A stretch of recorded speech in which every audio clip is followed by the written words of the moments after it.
Bismillahirrahmanirrahim. Assalamualaikum warahmatullahi wabarakatuh.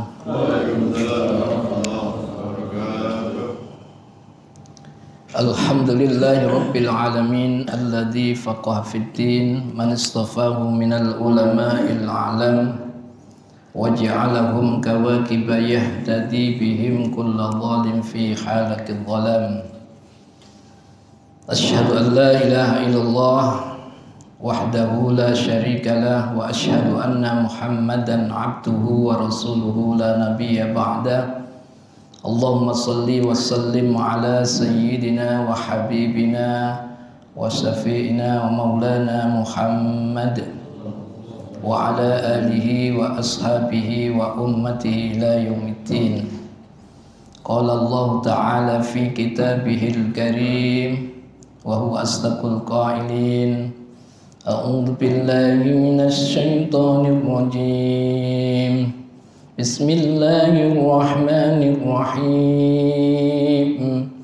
Wa'lamu annama amwalukum wa auladukum fitnah wa anna Allaha indahu ajrun 'azim. Ya ayyuhalladzina amanu in tattaqullaha yaj'al lakum furqanan wa yukaffir 'ankum sayyi'atikum wa yaghfir lakum wallahu dzul fadlil 'azim. Sadaqallahul 'azim wa sadaqa rasuluhun nabiyul karim wa nahnu ala dzalika minasy syahidin wasyakirin walhamdulillahi rabbil alamin. Tama-tama marilah kita takdim syukur, mensyukuri seluruh nikmat Allah dengan mengucapkan kalimah hamdalah alhamdulillahi rabbil alamin. Salawat serta salam semoga Allah senantiasa limpahkan pada Nabi besar Muhammad sallallahu alaihi wasallam, juga kepada keluarga dan sahabat-sahabatnya dan segenap umatnya. Mudah-mudahan kita semua termasuk di dalamnya yang akan mendapatkan syafaatnya kelak di yaumil qiyamah. Amin ya rabbal alamin. Pagi ini kita akan mengkaji surat Al-Anfal ayat 28. Allah Subhanahu wa taala berfirman, A'udzu billahi minasy syaithanir rajim. Bismillahirrahmanirrahim. Wa'lamu annama amwalukum wa auladukum fitnah wa annallaha 'indahu ajrun 'azim. Ayat ini berwasiat untuk kita semua. Ayyuhal mu'minun, wahai orang-orang yang beriman, i'lamu, ketahuilah, annama amwalukum wa auladukum fitnah, bahwasanya harta kalian, harta yang dikuasakan kepada kalian, wa auladukum, dan anak-anak yang diberikan kepada kalian adalah fitnatun. Fitnatun itu adalah maknanya ujian dan cobaan buat kalian.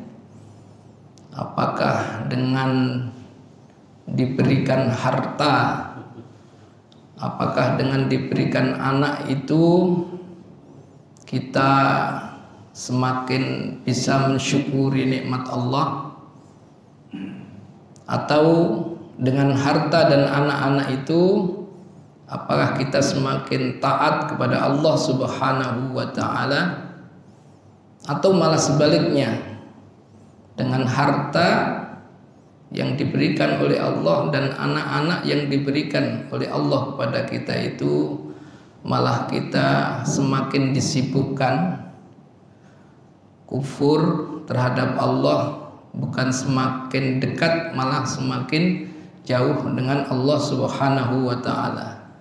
Itu adalah fitnatun, ujian dan cobaan buat kalian.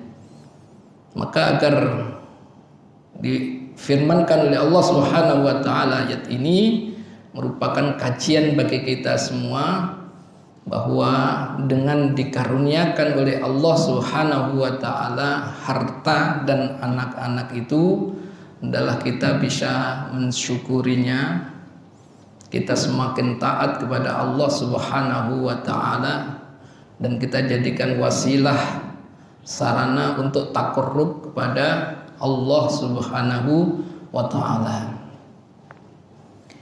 Bapak Ibu sekalian rahimakumullah, kita batasi pembahasan ini mengenai al-aulad karena terlalu luas kalau kita membahasnya. Al-aulad mengenai anak-anak yang dikaruniakan oleh Allah kepada kita. Negeri kita ini anak yang berusia sekolah, termasuk anak-anak kita, usia TK, usia SD, SMP, SMA, itu statistik kurang lebih sekitar 65 juta anak. 65 juta anak di seluruh tanah air. Dalam masa pandemi ini sangat memprihatinkan, betul-betul sangat memprihatinkan.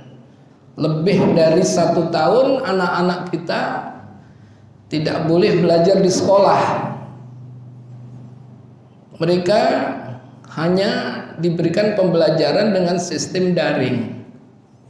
Pembelajaran sistem daring itu anak-anak banyak permasalahannya.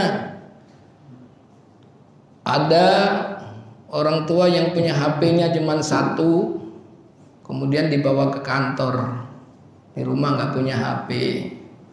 Jadi kalau mengada-ngadakan juga akhirnya mereka beli atau bahkan mungkin kredit untuk membeli HP.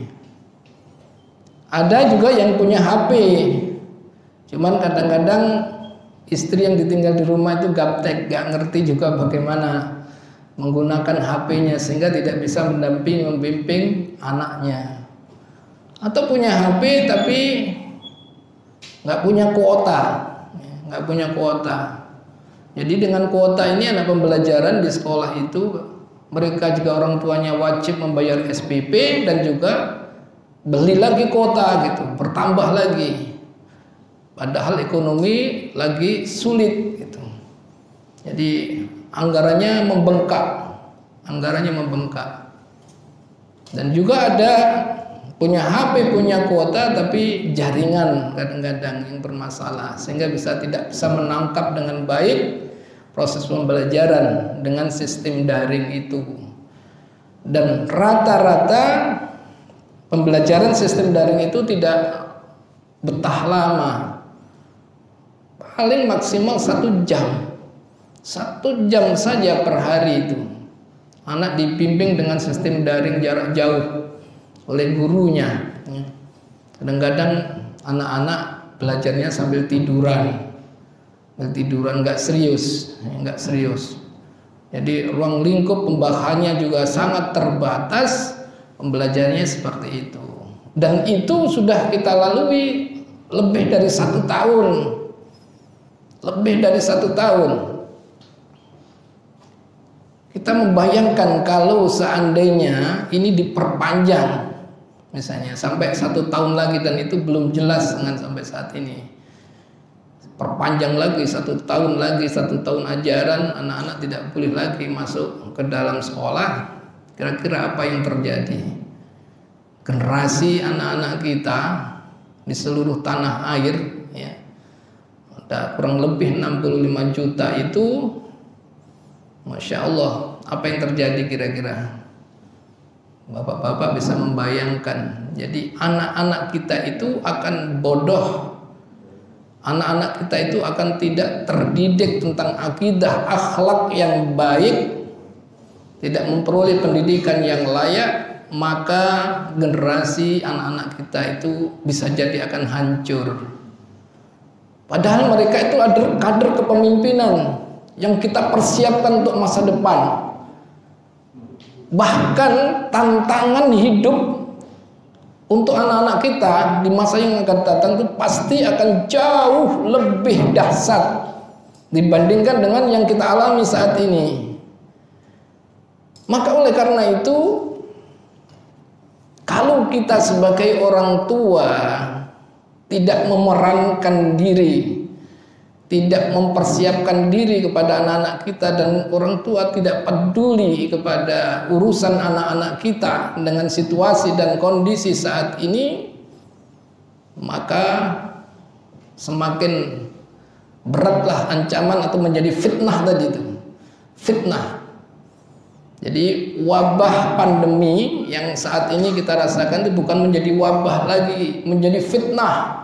Fitnah besar ya. Fitnah besar bagi kita semua ya, bagi kita semua. Yang saat ini sebenarnya krisis yang ada dalam kepemimpinan saat ini adalah kepemimpinan, krisisnya adalah krisis akhlakul karimah, akhlak yang mulia. Apalagi ke depan anak-anak tidak kita bekali. Maka oleh karena itu hendaklah kita orang tua menyikapi situasi saat ini, hendaklah kita memerankan diri dan peduli terhadap anak-anak kita. Kalau enggak orang tua, siapa lagi yang peduli terhadap anak? Mungkin enggak tetangga peduli dengan anak-anak kita? Saya kira enggak mungkin. Dan kita juga dengan urusannya masing-masing gitu. Karib kerabat pun juga sangat terbatas kepeduliannya dengan anak-anak kita, maka orang tua kita. Maka kata Nabi, kullu mauludin yuladu 'alal fitrah fa abawahu yuhawwidanihi aw yunassiranihi aw yumajjisanihi, bahwa Allah melahirkan anak itu kepada kita semua itu dalam keadaan fitrah. Fitrah itu bisa maknanya suci, bisa maknanya Allah sudah memberikan karunia potensi kepada anak-anak kita itu. Maka fa'abawahu yuhawwidanihi aw yunassiranihi aw yumajjisanihi. Agama anak-anak itu sangat tergantung pada orang tuanya. Yuhawwidanihi aw yunassiranihi aw yumajjisanihi. Maka fa'abawahu sangat tergantung pada kedua orang tuanya. Maka oleh karena itu hendaklah kita menjadi orang tua yang peduli dengan masalah ini. Menjadi tantangan bagi kita, bagaimana caranya untuk mengantisipasi adanya generasi, khususnya anak-anak kita gitu, tidak terjerumus dalam masalah yang dihadapi kita saat ini. Maka kata Rasulullah sallallahu alaihi wasallam adalah khairukum li ahlihi wa ana khairukum li ahli. Kata Rasulullah sallallahu alaihi wasallam dalam hadis yang diriwayatkan oleh At-Tirmidzi, hendaklah kalian ya, orang-orang tua itu menjadi orang tua yang terbaik buat keluargamu gitu, buat keluarganya. Orang tua yang terbaik, orang tua yang peduli terhadap anak-anaknya itu, yang peduli terhadap anak-anaknya. Bagaimana supaya tidak terjadi pada anak-anak kita yang kita khawatirkan tadi itu. Maka bentuk kepeduliannya bagaimana kepada anak-anak itu? Yaitu yang pertama adalah karena kita punya keterbatasan ilmu, tidak punya kemampuan sebagai seorang pendidik, karena ilmu pendidikan itu juga harus kita punyai. Nah, terutama pada ibu-ibu, istri yang kita tinggalkan di rumah itu, kata Nabi, al-um madrasatul ula. Ibu itu adalah madrasahnya pertama anak-anak kita. Dari sejak di alam kandungan, lahirkan, sampai anak tumbuh besar itu adalah yang mendidik. Karena anak-anak juga belum disekolahkan juga. Dan sekarang disekolahkan pun juga ada di rumah. Maka ibu istri kita itu adalah merupakan guru yang pertama yang harus punya kemampuan itu. Dan laki-laki sebagai suami, ar-rijalu qawwamuna 'alan nisa, sebagai pemimpin dalam keluarganya. Katakan kalau dalam madrasah kita, suami ini adalah sebagai kepala sekolahnya lah gitu.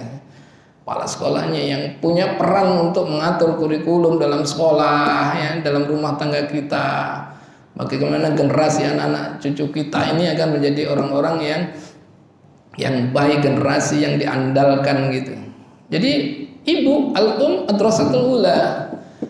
Jadi istri kita adalah punya peran sebagai guru pertama anak-anak kita yang akan membimbing mengenai akidahnya, akhlaknya, ya, ibadahnya. Itu ibu punya peran, dan orang tua laki-laki punya peran sebagai kepala sekolahnya yang punya mengarahkan, mendampingi gitu.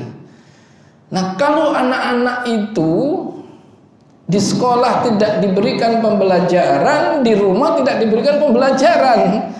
Di sekolah tidak dididik saat ini, di rumah juga tidak dididik. Apa kira-kira yang terjadi buat anak-anak kita itu?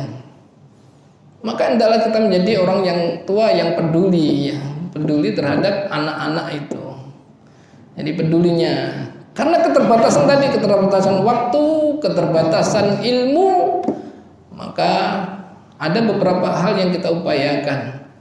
Yaitu yang pertama adalah hendaklah kita memperbanyak doa kepada Allah Subhanahu wa ta'ala. Doa. Orang tua tidak pernah sepi mendoakan, minta perlindungan kepada Allah. Ad-doa silahul mu'minin. Doa itu senjatanya orang-orang mukmin. Dan doanya orang tua kepada anak itu adalah mustajabah. Karena kata Nabi, salasun da'awatim mustajabat. Ada 3 doa yang mustajabat, kata Rasulullah Sallallahu Alaihi Wasallam. Yaitu salah satu di antara 3 itu adalah da'watul walid, doanya orang tua terhadap anak. Bahkan kalau perlu kita bangun malam, ya, rela bangun malam walaupun ngantuk, rela bangun malam untuk mendoakan anaknya, munajat kepada Allah Subhanahu wa ta'ala. Ada orang tua yang secara ekonomi nggak bisa diandalkan, anaknya banyak, anaknya 12, dia seorang bakul jamu saja, tapi beliau itu sangat mendekatkan diri kepada Allah Subhanahu wa ta'ala, istiqomah qiyamul lailnya, istiqomah ibadahnya, dan mendoakan sungguh-sungguh kepada anak-anaknya itu. Dari 12 anaknya itu ditata dunianya dan akhiratnya oleh Allah Subhanahu wa ta'ala. 12 anaknya itu semuanya menjadi ulama. Menjadi ulama. Diberikan kesempatan oleh Allah bisa menunaikan ibadah haji semuanya gitu. Secara ekonomi nggak mampu itu. Tapi Allah memberikan cara anak-anak itu diberangkatkan haji semuanya. Di perannya di masyarakat luar biasa. Itu adalah merupakan apa? Bagian daripada apa? Karena doanya orang tua itu dakwatul mustajab, doa yang mustajab orang tua itu. Maka kalau kita sebagai orang tua jarang mendoakan anak-anak, itu pertanda kita kurang peduli terhadap anak-anak kita gitu. Doa itu senjata, silahul mu'minin, senjatanya orang mukmin. Jadi kita perlu memperbanyak doa kepada Allah. Ba'da salat kita doakan anak, qiyamul lail kita mendoakan anak, setiap teringat dengan anak kita doakan betul, kita antarkan. Karena kita punya keterbatasan waktu, kita punya keterbatasan ilmu bagaimana mendidik anak-anak yang baik. Kita keterbatasan harta, ya, kita mengandalkan doa kepada Allah Subhanahu wa ta'ala. Doa itu ada yang ma'thur, ada yang ghairu ma'thur. Doa yang maksur itu yang dimaktubkan oleh Allah Subhanahu wa taala dalam Al-Qur'an, dalam hadis Nabi, yang pernah dimunajatkan oleh orang-orang soleh terdahulu, termasuk para nabi. Salah satu doa misalnya dimaktubkan oleh Allah Subhanahu wa taala dalam surat Ibrahim, doa Nabiullah Ibrahim. Doa Nabiullah Ibrahim perlu kita teladani, kita perlu belajar kepada orang-orang tua terdahulu. Ya. Doa Nabiullah Ibrahim itu dimustajabai oleh Allah Subhanahu wa taala, itu buktinya apa?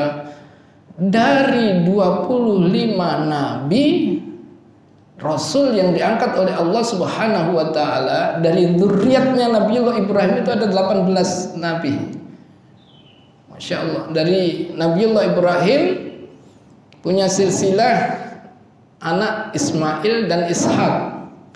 Dari Ismail turun ke bawah itu sampai dengan Nabiullah Muhammad sallallahu alaihi wasallam, keturunannya, jalurnya Nabiullah Muhammad itu, jalur Nabiullah Ismail. Kemudian dari Nabiullah Ishak turun sampai dengan Nabiullah Isa. Itu Nabiullah Ibrahim maka menjadi suri tauladan yang baik, ada uswatun hasanahnya, suri tauladan yang baik buat Nabiullah Ibrahim itu. Buat kita sebagai orang tua terutama. Apa doanya? Rabbi ja'alni muqimas salati wa min dzurriyyati Rabbana wa taqabbal du'a. Itu doa singkat. Rabbi ja'alni muqimas shalah, ya Rabb ij'alni, jadikanlah aku muqimas salati, orang yang senantiasa mendawamkan ibadah salat, yang mendirikan salat, menghidupkan sunnah-sunnahnya dalam salat, rukun-rukunnya salat ditegakkan menjadi suatu kebiasaan. Muqimas shalah, mendirikan salat. Wa min dzurriyyati, dan anak-anak keturunanku. Dzurriyyat itu anak-anak keturunan, bukan hanya anak kita saja, anak daripada anak-anak kita nanti, cucu-cucu kita, cicit-cicit kita itu agar terus diiringi, dibina oleh Allah Subhanahu wa taala dzurriyyat. Jadi kita minta kepada Allah, ya Rabb, jadikanlah aku orang yang senantiasa muqimas shalah, mendawamkan salat, dan juga anak-anak keturunanku. Itu kita doa kepada Allah. Sepeninggal kita itu supaya ditata oleh Allah Subhanahu wa taala itu. Kan enggak selamanya kita mendampingi anak-anak kita. Sedangkan salat itu adalah imaduddin, tiang agama. Tiang agama. Bila mana orang salatnya baik, ya ditegakkan salatnya, nanti akan tanha anil fakhsya'i wal munkari. Salat itu akan mampu mencegah seseorang yang menjalankannya itu dari perbuatan keji dan perbuatan mungkar. Itu. Maka perlu kita doa kepada Allah Subhanahu wa taala. Doa dengan sungguh-sungguh pada Allah Subhanahu wa taala agar anak-anak itu terbimbing, dilindungi oleh Allah Subhanahu wa taala dari berbagai macam fitnah kehidupan. Itu. Muqimas shalah. Atau doa yang kita ambil dalam surat Al-Furqan. Doa yang dimunajatkan oleh Ibadur Rahman. Ibadur Rahman itu hamba Allah yang telah diberikan oleh Allah rahmat, kasih sayangnya.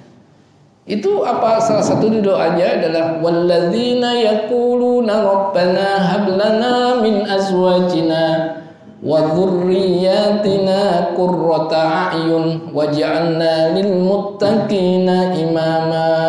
Itu yaquluna rabbana hab lana. Jadi ini bagian daripada karakter Ibadur Rahman itu, salah satunya adalah senantiasa dia berdoa. Doanya apa? Rabbana hablana, ya Rabb karuniakanlah kepada kami azwajina, pasangan. Azwajina, pasangan. Jadi kalau doa ini dimunajatkan oleh sang suami, maka mengharapkan kepada Allah agar istri yang mendampinginya itu menjadi qurrata a'yun, yang menyejukkan pandangan. Kalau doa ini dimunajatkan oleh sang istri, maka mengharapkan agar suaminya menjadi qurrata a'yun, menyejukkan pandangan. Kalau suami dan istri sudah menyejukkan pandangan menjadi soleh dan solihah, sunnah kauniyahnya akan melahirkan anak-anak yang soleh dan solihah, zuriat yang soleh dan solihah. Rabbana hab lana min azwajina.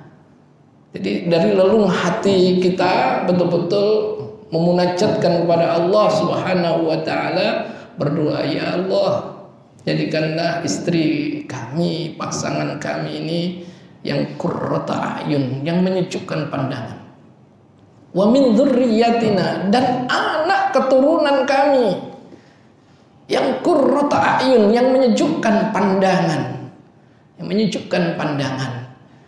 Maka doa ini kalau dikabulkan oleh Allah Subhanahu wa taala, dan doanya orang-orang mukmin, orang tua adalah dakwatun mustajabah, insyaallah istri, anak-anak kita itu akan menjadi orang-orang yang dilindungi oleh Allah Subhanahu wa taala. Jadikan anak yang menyejukkan pandangan pada orang-orang yang melihatnya. Jadi Rabbana hab lana min azwajina wa dzurriyyatina qurrata a'yun waj'alna lil muttaqina imama, dan jadikanlah kami qudwah bagi orang-orang yang takwa. Masya Allah, itu doanya. Qudwah bagi orang-orang yang takwa. Qudwah itu suri tauladan yang baik, pemimpin yang baik bagi orang-orang muttaqin. Nanti kita yang akan ditata oleh Allah Subhanahu wa taala. Maka doa itu karena semua keputusan, ya, derajat tinggi dan rendahnya seseorang itu Allah yang punya kuasa. Maka kita pasrahkan. Kan kita punya banyak keterbatasan itu. Jadi banyak sekali keterbatasan kita punya, maka kita takarrubkan kepada Allah. Maka kalau kita lihat misalnya sosok Nabiullah Ibrahim terdahulu, ya, dengan banyaknya keturunannya, kemudian waktunya yang sangat sempit ditinggalkan dakwahnya, tapi semuanya Allah yang menata dunia dan akhiratnya kepada anak-anak kita. Itu.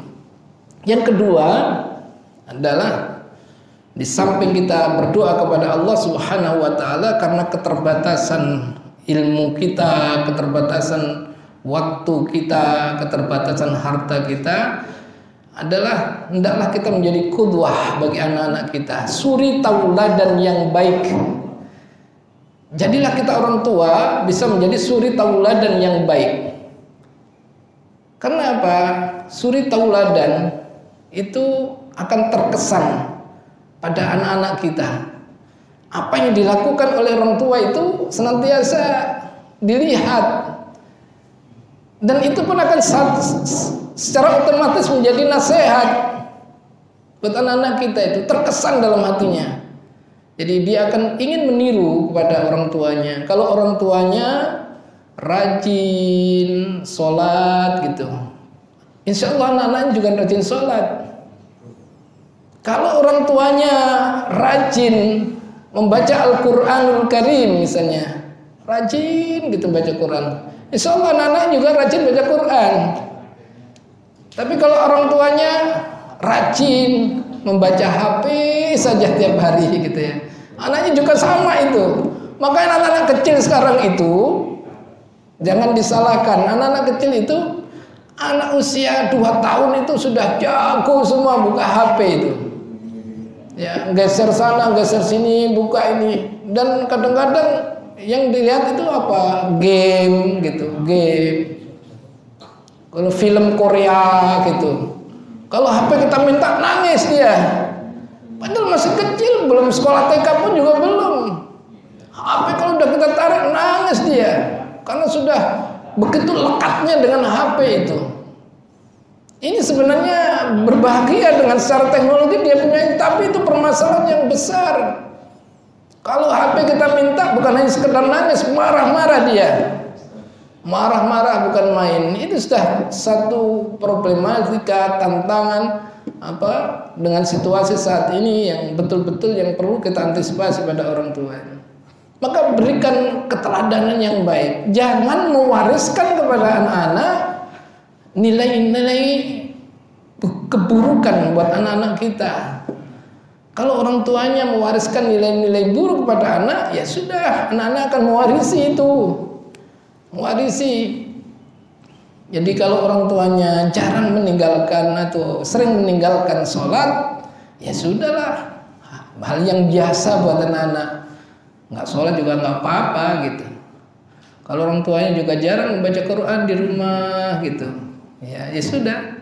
Padahal kata Nabi, rumah kita itu nawwiru buyutakum bis sholati wa qiraatil Quran gitu. Terangilah suasana rumahmu itu dengan sholat sunnah terutama wa qiraatil Quran dan membaca Al-Quranul Karim. Jangan sampai rumah kita tidak pernah itu diisi dengan baca Quran. Kalau kita di masjid gini baca Quran, di rumah pun juga baca Quran. Ya kita nggak usah banyak-banyak juga nggak apa-apa misalnya. Ya waktu ba'da subuh kita baca Quran di rumah. Waktu menanti sholat maghrib ba'da asar baca Quran di rumah, itu suasana rumah kita itu akan dinur cahaya oleh Allah Al-Quranul Karim, dan itu perintah Rasul.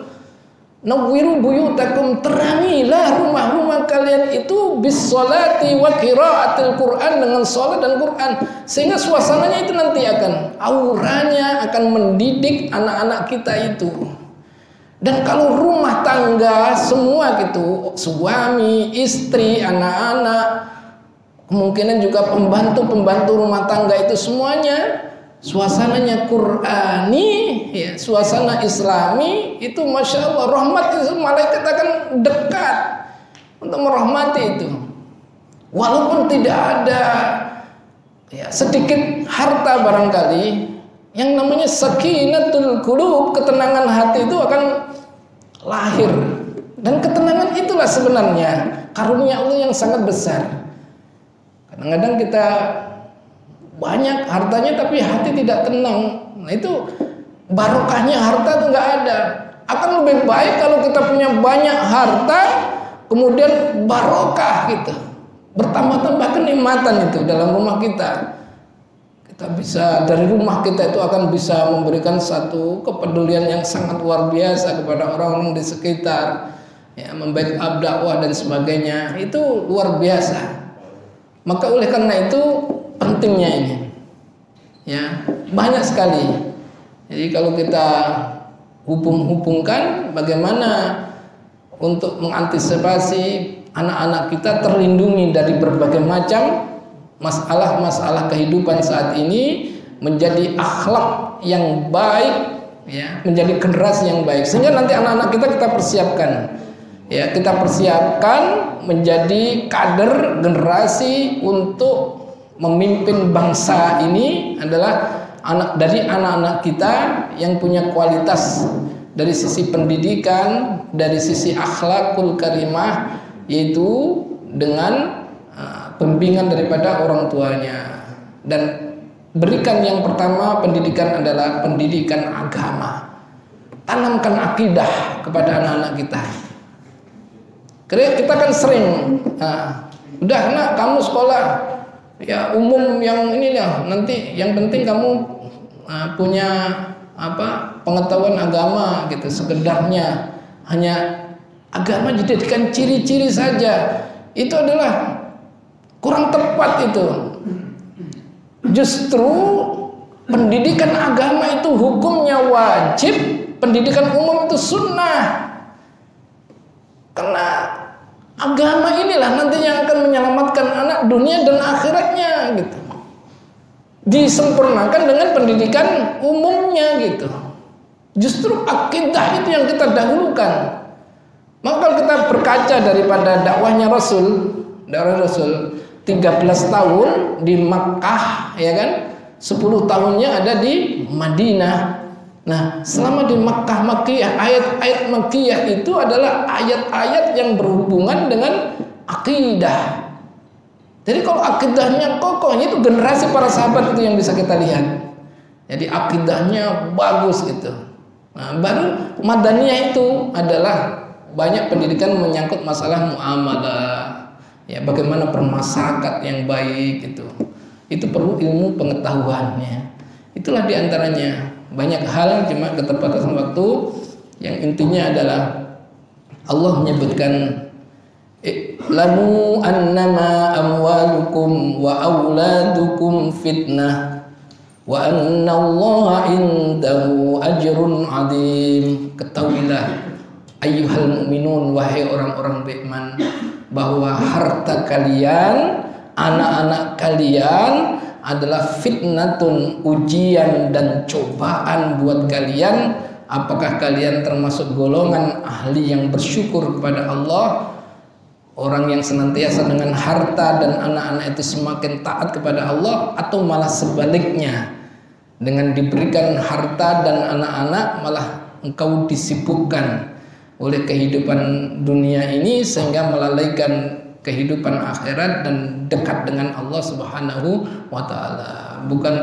Bukan banyak harta dan banyak anak semakin dekat dengan Allah, malah semakin jauh dengan Allah. Maka itu tidak hal yang tidak diinginkan oleh Allah Subhanahu wa taala kepada ayyuhal mu'minun, orang-orang mukmin.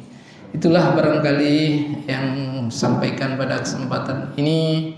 Dalam kesempatan lain kita akan membahas mengenai al-amwal, kedudukan harta dalam Islam itu bagaimana. Akan kita kaji dalam kesempatan yang lainnya. Wallahu a'lam bishawab. Billahi taufiq wal hidayah wa birridha wal inayah. Wassalamu alaikum warahmatullahi wabarakatuh.